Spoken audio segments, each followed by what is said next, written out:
Okay, so let's talk about the second part based on the population or the polymorphism data. And some of the subject we briefly mentioned before, but now we want to really describe how we estimate the polymorphism from population point of view. So the first one we want to introduce is the McDonald-Quiteman test. And this is a paper published by McDonald and Quiteman based on the ADHD sequences. And this is probably the first analysis using so this is the first analysis using this method. So a lot of people cite this paper for the methods. I want to put this slide out. This looks familiar to you because we use a similar slide to talk about the neutral evolution and positive selection. But now I'm combining the two slides together. So actually we just move the positive selection onto the neutral evolution slide. So we superimpose these two together. Showing on this slide, on the y-axis is the allele frequency. And the x-axis is the time. So the time from the left to the right. And you can see every mutation arose at a low frequency, at a frequency of 1/2n. So this is like, will help you review a little bit about the previous lecture, and we're going to have a test next week. Okay, so this is the evolutionary time, and for every mutation arose at like a frequency 1/2n, then they will increase in the frequency or decrease in frequency based on the selection strength or the population size. It's either under selection or evolve neutrally. If it's a neutral mutation, every once in a while, a neutral mutation by chance will arise at a 5 frequency and go to fixation. And also, the positive selection will push a new mutation into a high frequency at a very short time. So that was illustrated in those like almost a straight line in this slides.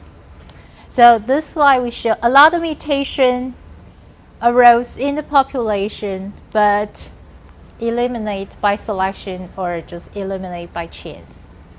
But some mutation go into fixation due to neutral evolution or positive selection.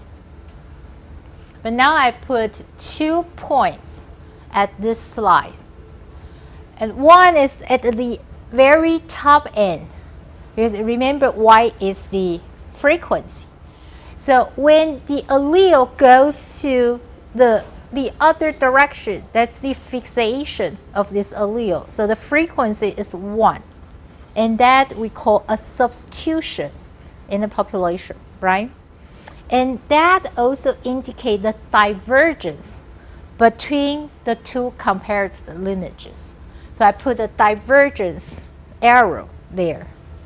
So that's the fixed differences when we compare two species or two different lineages. And at any given time, we can also observe the polymorphism data. So now I put the red line, the dot line on the slide. So that's a time point. That's a snapshot of the nucleotide polymorphism in the population.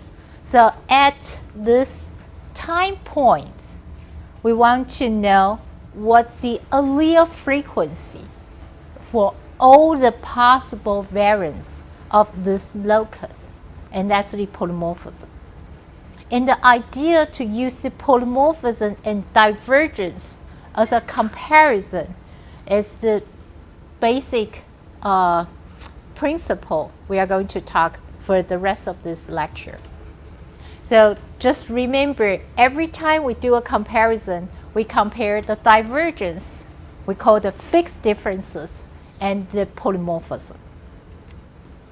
So McDonald-Quiteman test used this idea, and based on this principle, we can separate synonymous and non-synonymous on the given phylogeny.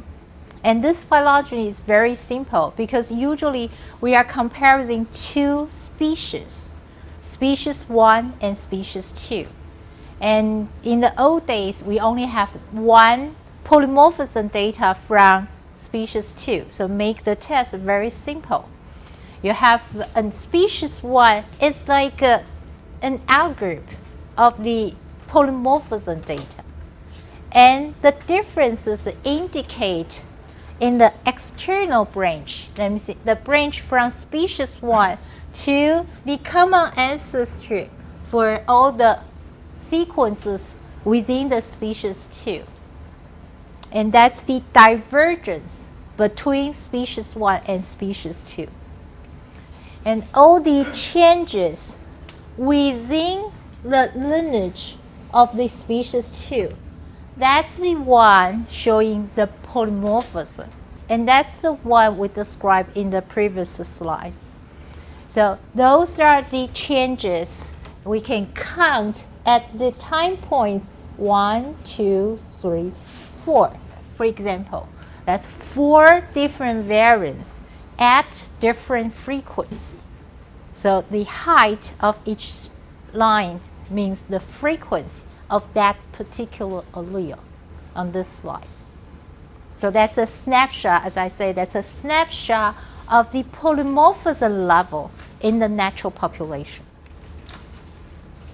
So the null hypothesis, if the evolution evolved in this observation or during the evolution of the species 1 to species 2, if the evolution evolved at neutral rate, then that's only related to the mutation, right? So neutral evolution, the change in the neutral evolution is based on the mutation rate.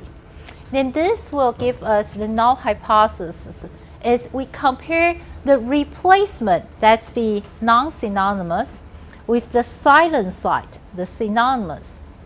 And the ratio in the divergence should be similar or equal to the ratio at the polymorphism. So that's the comparison in the long lineage leading to the common ancestor of the species 2 and all the polymorphism variations in the species within the species 2. So that's the idea of the McDonald-Quitman test.